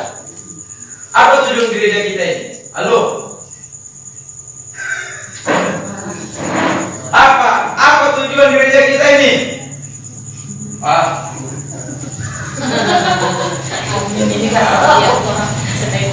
Apa tujuan gereja kita ini? Aduh, gak usah macam-macam dulu lah. Tiap minggu kau lihat itu, kau tiap minggu lihat di warta ada, di background depan itu ada. Saya terus ulang-ulangi tiap apa. Kalau itu pun tidak nanti berarti masih gagal jadi jemaat lokal. Apa tujuan gereja kita? Ya, membawa setiap orang kepada Kristus. Oke, semua orang harus kita bawa kepada Kristus. Mau orang Nias, mau orang Batak, mau Jawa, mau Islam, siapa saja asalkan orang dia harus dibawa kepada Kristus. Amin. Nah, setelah mereka dibawa kepada Kristus, dia akan lagi dijadikan menjadi apa? Anggota keluarga. Jadi artinya dia harus menjadi bagian daripada keluarga. Setelah dia menjadi percaya kepada Kristus, dia harus menjadi keluarga kita. Amin. Setelah itu apa? Diperlengkapi supaya bertumbuh menjadi seperti Kristus dan difungsikan di dalam melayani gereja, di dalam gereja agar melakukan misi di dunia, agar dunia memuliakan Allah. Amin. Itu tujuan gereja kita di BIMEO. Amin. Jangan sampai saya berdirikan hari Minggu pengerja ya. Apa tujuan gereja? Apa tujuan gereja? Bayangin itu. Udah mau 8 tahun gereja kita, tujuan gereja kita tidak pernah berubah-ubah itu. Tema gereja kita yang berubah, tapi tujuan gereja kita tidak pernah berubah. Amin, saudara? Nah, udah ingat itu? Nah, jadi itu dukunglah itu. Ini misi-misi kita. Ya, bawa orang kepada Kristus. Namanya orang, yang penting orang dia bawa kepada Kristus. Jadikan dia keluarga, muridkan, dewasakan, supaya mereka melayani dalam gereja. Setelah itu menjadi misi di dunia agar memuliakan Allah dunia ini. Amin. Ya, mungkin gereja ini ada apanya, ada tujuannya. Tujuannya hanya beribadah, kumpul kolektif, perpuluhan dan lain sebagainya. Tapi tujuan gereja kita itu dia, dari lain. Ya, makanya kita getol, buat terus memuridkan, terus kita menumbuhkan orang-orang, pemimpin-pemimpin baru yang bisa memberitakan firman, yang bisa bersaksi di mana saja kok. Nah, itu harapan kita. Tak ada yang lain. Gitu. Ya, itu tujuan daripada gereja kita. Oke ya, nah kita lanjut. Oke, menghadiri pertemuan komunitas sudah tadi. Terus terlibat dalam pelayanan. Contoh seperti apa tema? Kan keluarga kita harus ada juga apanya? Ada misi daripada keluarga kita. Kalau keluarga saya, misinya adalah keluarga yang melayani. Nah, terbukti malam hari ini kan Pawel, Ibu, mamanya apa? WL. Nah, saya pemerintah firman, nanti si Gemilan pengumpul kolektif. Minggu yang lalu seperti itu, si Owen main keyboard, ibunya apa? WL. Nah, bapaknya pemerintah firman, si Obed kumpul kolektif. Ya kan? Seperti itu, luar biasa. Ya kan? Udah pernah juga gitu Pak ya? Bapak yang khotbah, ibu WL. Nah, si Nomi mimpi apa? Kumpul kolektif. Di share, ya kan? Di apa? Kebaktian Tengami, kebaktian Tengami kontrol wilayah. Begitu. Amin saudara. Amin. Jangan kita memberitakan firman melayani, tapi anak kita memecahkan kaca orang. Iya kan? Karena tidak tahu dia visi apa, visi keluarga. Nah, ayo, mari di keluarga kita harus begitu. Amin saudara. Nah, ya Joshua ya, bapak khotbah, kau main gitar, siapa nama? Si bagus, apa tadi? Udah lupa tadi. WR ya, ibu mengumpul kolektif. Harus gitu. Nah, tujuannya kemana proyeknya? Tujuannya dibawa ke gereja untuk pekerjaan Tuhan. Itu bukan untuk kantongi, ya. Nah, jadi gitu ya. Nah, itu seperti itulah harapan-harapan kita. Ya, apa kata Pak Yohanes, hanya di inilah begitu ya. Nah, jadi berlomba-lomba kita ke arah yang begitu. Amin. Kita tidak tahu ini masa sulit ini akan terus bisa terjadi. Tapi apakah kita akan berhenti beribadah? Tidak. Ya kan? Udah kita buktikan itu di ibadah mandiri kita. Ya kan? Osmar yang khotbah walaupun masih membaca, ya kan? Nah, ibunya WR, si Grace main keyboard, si Ros yang kumpul kolektif, dan Warta dan juru foto. Ya. Hasil dikirim laporan ibadah. Ya kan? Itu luar biasa itu. Nah, yang lain, aduh amang tak ada yang memimpin, aduh amang tak ngerti kami, tak tahu berdoa. Makanya gereja harus memuridkan, semuanya harus dimuridkan. Amin. Nah, tahun depan ini agak lebih ketat lagi. Setiap keluarga yang belum ikut MSK, minimal 1 harus ikut. Kan gitu. Yang nanti yang terdaftar itu juga begitu kita buat. Nah, yang belum Pak kapan baptisan, MSK ini baru dibaptis. Harus begitu. Supaya semua kita tertanam dalam gereja orang. Pak, saya mau menikah. Gimana? Udah ada sertifikat MSK? Ya kan? Ya harus begitu. Seperti jenderal itu kan, ada jenderal dilamar anaknya, tapi dia sudah pria sejati kan? Dia bilang, wah katanya berani-berani kau melamar apa? Kau berani-berani kau mau pacaran sama anak, jadi mau menentu pula kau. Oke, saya setuju. Katanya, tapi harus ada sertifikat pria sejati modul pertama. Di mana itu Pak? Oke, saya akan cari nanti di daerah ini. Oke, siap komandan, katanya. Siap jenderal. Ikut dia, habis itu datang dia. Wah, dengan bangsa. Oh. Dia bilang, ngapain kau? Katanya. Memangnya siapa kau? Lihat, tahu diri kau sendiri. Udah komandan, katanya. Siap jenderal. Saya sudah ikut camp pria sejati modul 1. Nah, ucapkan dulu janjinya. 1, 2. Nah, terus apa-apanya? Lagu masnya. Oke, mantap. Oke, kalau itu kurestui. Wah, luar biasa. Gitu. Ini udah mau menikah atau mulai. Macam mana nama kita itu? Nanti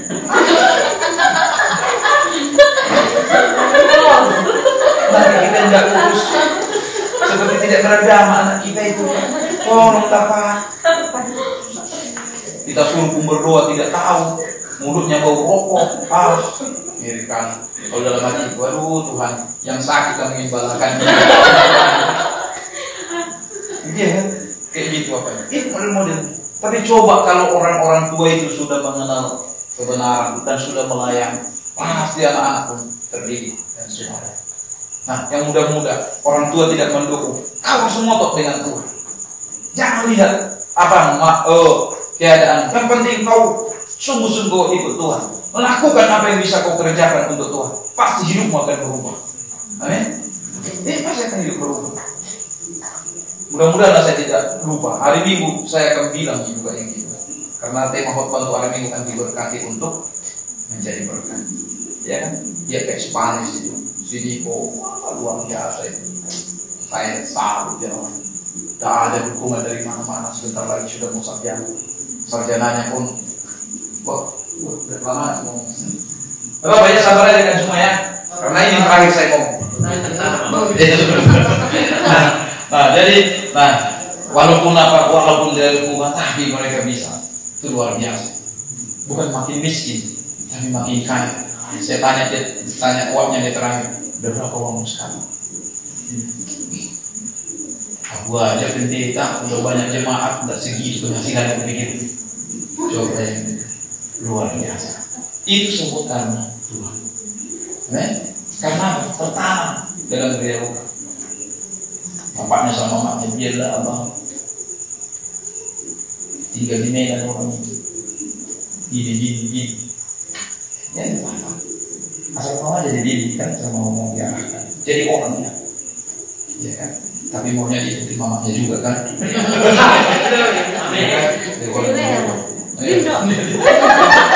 gue yang betul di keluarga jangan langsung di sampai terlambat sampai mantap sampai. Jadi oke, kita teruskan. Nah oke, lanjut. Terlibat dalam melayani sesuai dengan karunia semua bisa lakukan. Mike kan udah mulai bagus kan ya. Dari Ibu Catherine lagi ibu-ibu yang menyampaikan sudah dari operasi obat wah sama wis rapi, kursi pun berlangsung rapi. Nah tapi kadang-kadang pemberkatan nikah saya marah-marah sama ibu-ibu itu kan. Kenapa langsung kursi? Tadi udah selesai. Gimana orang dulu begini? Itu tentang kita itu semuanya. Karena habis ibadah langsung susun kursi. Pengantin tidak bisa duduk lagi. Tamu-tamu minta kemana aja semuanya. Karena kenapa? Wah sudah ingat, sudah langsung apa? Sudah langsung otomatis siap ibadah. Bapak terima kasih. Amin. Langsung kursi kalau ditutup. Waduh. Kalau pemberkatan nikah, kita belakangan pulang, biarkan mereka tidak tinggalkan, baru kita susun kursi. Sudah mah kita bercepat-cepat. Itu luar biasa. Nah, bongkar pasang pun kita semua masih tetap bisa jalan. Nah, itu luar biasa. Ya, nah itu yang harus tetap kita jaga. Terlibat dalam pelayanan. Apa yang bisa kita kerjakan? Tidak ada yang menuntut. Wah, udah habis uangku segini tidak begitu. Gimana kita buat begini? Oke, kita kerjakan. Bagaimana itu? Siapa ketuanya? Belum dengar siapa ketua? Beres nanti semuanya. Wah, luar biasa. Ini sebuah karunia yang luar biasa. Di gereja lokal kita dapatkan. Di luar sana mana kita dapat? Mana bisa kita bilang sama orang kayak gitu? Tapi di gereja lokal bisa terjadi hal ini. Semua suka cita. Ya, semua suka cita. Gimana kita bergerak? Oke, jadi jalan. Jangan tanya uangnya, penting jalan saja. Mujizat Tuhan terjadi, kelimpahan terjadi. Itulah yang kita lakukan. Hanya tinggal satu yang menjadi tugas dan doa kita terus menerus supaya kita punya firman ibadah. Kalau kita doakan supaya terjadi, ya. Nah, Tuhan berkati kita supaya terus terjadi. Nah, oke, terakhir, mendukung keuangan. Iya, mendukung keuangan jemaat lokal. Bagaimana caranya? Yang salah satu adalah perpuluhan. Ini persembahan. Nah ini juga termasuk persembahannya. Nah jadi kita mendukungnya keuangan jemaat lokal kita dukung melalui apa? Persepuluhan dan persembahan kita. Nah sama apa?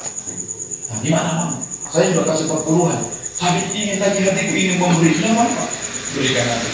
Atau sesuai dengan kasih karunia yang dari Allah. Jangan karena kau takut. Ya kan? Nanti abang jadi terpukul. Kalau tidak mau memberi, jangan begitu. Nah, tapi saya mengasihi Tuhan, saya mendukung pekerjaan, saya ingin melihat banyak orang diselamatkan, dan saya ingin melihat supaya makin bertumbuh pelayanan di tempat ini. Saya mendukung. Puji Tuhan untuk itu semua harus kita dukung. Amin, saudara. Nah, jadi kalau sudah kita berilah. Gitu. Nah, memang kita perlu juga tahu bagus dipergunakan apaku ini, persembahanku ini, tepatnya karena yang subur. Nah, dia laporan-laporannya ya. Jadi seperti itu. Oke, lanjut. Terakhir ini ya, berfungsi bagi jemaat lokal. Nah ini tadi juga masih ini ya, memberi diri dibentuk untuk menguatkan jemaat lokal, diajak kunjungan, mengunjungi jemaat, atau langsung inisiatif sendiri. Nah ya kan, mana dia susah kali dia. Tapi nanti kalau aku memberi bisa ya untuk membantu, oke, karena beri supaya dia tahu bahwa dia ada saudaranya di dalam gereja jemaat lokal. Amin. Nah, sudah selama dulu harus perintah gembala untuk melakukannya. Tapi udah berkobar nama dia, berbelas kasihan untuk menolong, tolong dia. Tapi saya beritahu kalau meminjam utang kau tidak mampu jangan diberi ya, nanti jadi persoalan ya. Nah, tapi kalau kau udahlah dalam hati begini, oke, kasih. Tapi jangan pula kau bilang begini, kalau ada uang pulangkan, ada uang jangan pulangkan. Nah, nanti membuat dia menjadi jemaat yang apa itu? Jemaat yang tinggal di bawahku nanti. Nah, tapi kalau dia katanya minjam, kasih aja, walaupun dalam hati tidak dibayar pun tidak apa-apa. Nah, nanti dia tidak berkat dikembalikan. Tapi itu kalau kau setuju. Nah, jangan karena apa? Wah, segini bunganya, wah, tak boleh. Ya, dijauhkan itu. Karena dalam hukum pinjam meminjam itu, memberi utang itu dalam dalam kitab perjanjian lama itu dikatakan janganlah engkau memberi bunga kepada saudaramu, ya, saudara kita itu jangan memberi bunga, ya. Oke, lanjut. Taat dan tunduk kepada pemimpin jemaat lokal. Kita baca dulu 2-3 ya. Taat dan tunduk kepada pemimpin jemaat lokal. Taat dan tunduk. Kenapa? Karena berjaga-jaga atas jiwa, berdoa untukmu. Jadi itu luar biasa. Taat dan tunduk kepada pemimpin jemaat lokal. Nah, artinya begini saudara, gembala saudara, hamba-hamba Tuhan, jangan hanya tahu masalahmu, ya. Kau masalah Tuhan, sakit aku. Nah, tapi waktu sukses kau tidak tahu pula gembala, ya kan? Kalau ikut dia di dalam dukamu, di dalam masalah, ikut juga dia di dalam kegembiraan. Amin. Setuju ya? Nah, gitu. Itu harapan kita. Jangan seperti cerita panjang Sinai. Waktu dia berantem sama suami, Allah tolong naik. Udah mau ditunggu, mau dicekik ya, Allah tolong dong. Datang ke rumah. Jam 3 pagi datang. Setelah itu apa yang terjadi? Beberapa bulan kemudian jumpa di pasar. Wah, mau ngapain ibu? Dibawa ayam 2 ekor, iya kan? Nah, dari mana ibu? Kok bawa ayam segala gitu? Iya, ulang tahun pernikahan kami hari ini. Iya. Nah, waktu dia bermasalah dengan suaminya, jam 3 pagi dibangunkan pendetanya. Sekarang makan ayam namanya. Nah, dia ada pendetaan. Jangan ada di gereja makan kayak gini. Ya, mengerti maksudnya itu kan? Ya lah. Kalau makannya nanti jangan ingat makannya. Lanjut. Mempraktekkan nilai-nilai jemaat lokal. Oke ya. Oke, nanti baca aja terus hadis. Oke, jadi sampai situ Tuhan memberkati kita, dan biarlah kalau ada pertanyaan apa semuanya bisa dijawab saya atau maupun di grup, nanti saya akan balas sesuai dengan kebutuhannya, atau pejabat-pejabat gereja kita yang lain akan juga menjawab sesuai dengan keperluan kita. Amin. Tuhan memberkati kita. Nah, buat komitmen hari ini untuk berjemaat lokal. Di mana saya berjemaat lokal hari ini? Tidak harus di email, kan? Nah, tapi menurutmu di sini aku bisa bertumbuh, di sini aku bisa melayani. Nah, aku mau di sini. Nah, kalau masih kalau masih anak di bawah di bawah tanggung jawab orang tua, permisi sama orang tua. Ya, jangan nanti jadi masalah. Ya kan? Datang si tua dari gereja lain ke rumahmu, ditakuti orang tuamu dan kau pun jantungan. Ya kan? Nah, permisi dengan bagus. Ya. Nah, jadi supaya bisa bertumbuh dan terus mengalami kehidupan di dalam Kristus. Ini doa kita. Nah, bagi istri, wah, sudah kepengen kali dimilai. Nah, diskusi sama suami, jangan gara-gara pindah gereja akhirnya terjadi kekerasan dalam rumah tangga. Ya, diskusikan dengan baik, berdoa dengan sungguh-sungguh, buat perhitungannya, bagaimana kalau di sini dan bagaimana begini dan begini. Nah, ada yang kurang jelas, tanyakan. Perlu diundang, nggak apa-apa. Nah, Tidak perlu harus ucapkan ayam tadi. Ya, nah, itu kalau ulang tahun pernikahan tadi ya. Kalau ini tidak usah kita berdiskusi. Oke, Tuhan memberkati kita dan jadilah jemaat yang bertanam, bertumbuh dan difungsikan. Amin. Tuhan memberkati kita. Saya pikir saja ya. Kita berdoa dulu untuk kita meneguhkan dalam firman Tuhan. Bapa di surga, kami bersyukur atas kebenaran firman-Mu yang telah kami terima untuk mengajar kami, mendidik kami, dan kami boleh tertanam di dalam gereja lokal. Terima kasih Bapak, biarlah kami semua menjadi jemaat-jemaat yang betul-betul hidup di dalam sebuah gereja lokal, dan kami siap diperlengkapi, difungsikan bagi kerajaan-Mu ya Tuhan. Terima kasih Bapak, terpuji dan termulia nama Tuhan. Dalam nama Yesus kami bersyukur dan berdoa. Haleluya. Bersama kita katakan amin. Oke, jadi saya sebelum saya serahkan kepada Pak Silakan, minggu depan menjadi minggu terakhir. Nah, nanti minggu depan kita mungkin tidak tahu gimana modelnya Bapak Agus, apakah bentuknya share untuk bagaimana memulai pelayanan pribadi, bersaksi, nah mungkin bisa begitu, jadi mengarahkan. Nah, dan saya berharap supaya kawan-kawan kita yang hari pertama hadir, dan di sesi pertama hadir, hari kedua tidak hadir lagi dan seterusnya, itu juga diajak supaya kita sama di dalam pembukaan, sama juga pada waktu akhir nanti penutupan juga kita undang mereka di tanggal 15 karena sekaligus kita ada KKR mini nanti tanggal 15 yang dilayani oleh tim dari Medan ya. Nah, jadi pasti dipastikan mereka sehat ya. Nah, tapi tetap juga berjaga-jaga kan gitu, jangan terlalu dekat, tetap jaga jarak dan pakai protokol kesehatan. Jadi minggu depan diajaklah fasilitatornya juga semua, nanti diumumkan kembali di grup, di PW, di pemuda, semua fasilitator sahabat murid itu hadir semua untuk minggu depan. Dan sekaligus kita mendengarkan siapa yang lulus dan siapa yang tidak lulus harus mengulang beberapa sesi lagi yang tertinggal di angkatan kelima. Nah itulah yang mau kita kerjakan untuk minggu depan. Dan disiapkanlah sejak sekarang. Nanti waktu sudah itu kita pakai murid yang lulus pakai baju putih atasan hitam yang di bawah. Boleh pakai dasi, boleh pakai blazer, boleh pakai jas juga boleh, ya. Nah, jadi itu menjadi apa kita nanti upaya dipersiapkan sekarang. Belum ada baju yang putih supaya dipersiapkan sejak sekarang. Bisa minjam, boleh, asal tahu mengembalikan, ya kan? Oke, jadi itu aja. Tuhan memberkati. Saya serahkan kepada Pak Silakan. Terima kasih Bapak Kepala. Sampai sini kita mengumpulkan investasi.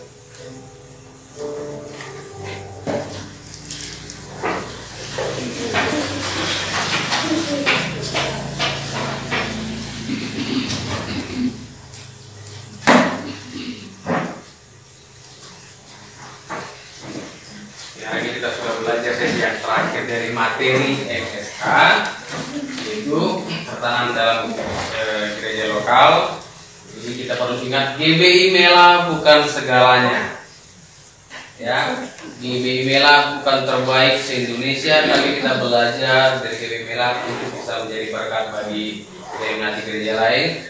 Mulai setiap angkatan-angkatan yang ada, kita juga mau terbuka bagi denominasi lain untuk mau belajar bersama di sini, dan kita juga arahkan untuk kembali ke denominasi gereja masing-masing untuk bisa berdampak bertumbuh di sana. Kecuali ada seperti yang dikatakan oleh Gembala, ada kesepakatan, oke, kami ingin bertumbuh, itu kembali hak setiap orang ya. Jadi kita ini tidak memaksakan. Jadi pertumbuhan gereja itu kita tidak menganggap bahwa pindah ke sini baru bertumbuh, kumpul di sini baru bertumbuh. Tidak, pindah ke sini berarti tidak bertumbuh. Bukan seperti itu yang punya kita. Tapi bertumbuh yang kita mau itu adalah intinya secara kualitas kita bisa didamaikan, dipulihkan, difungsikan, bisa ditemukan siap dalam pelayanan. Jadi setiap angkatan yang sudah masuk dalam MSK itu hasilnya kita sudah melihat semakin bertambah-tambah orang-orang yang siap melayani. Nah, itu target kita. Jadi bukan hanya kejar sertifikat. Ya, Bapak Saudara, kalau sertifikat bahkan ijazah bisa kena bakar habis.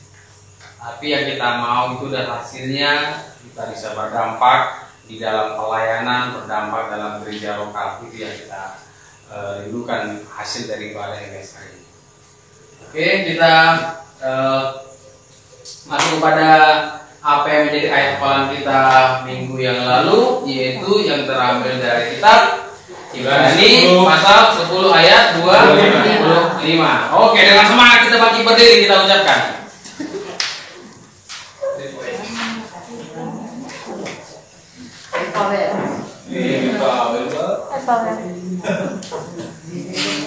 Ya, kau bisa tanda?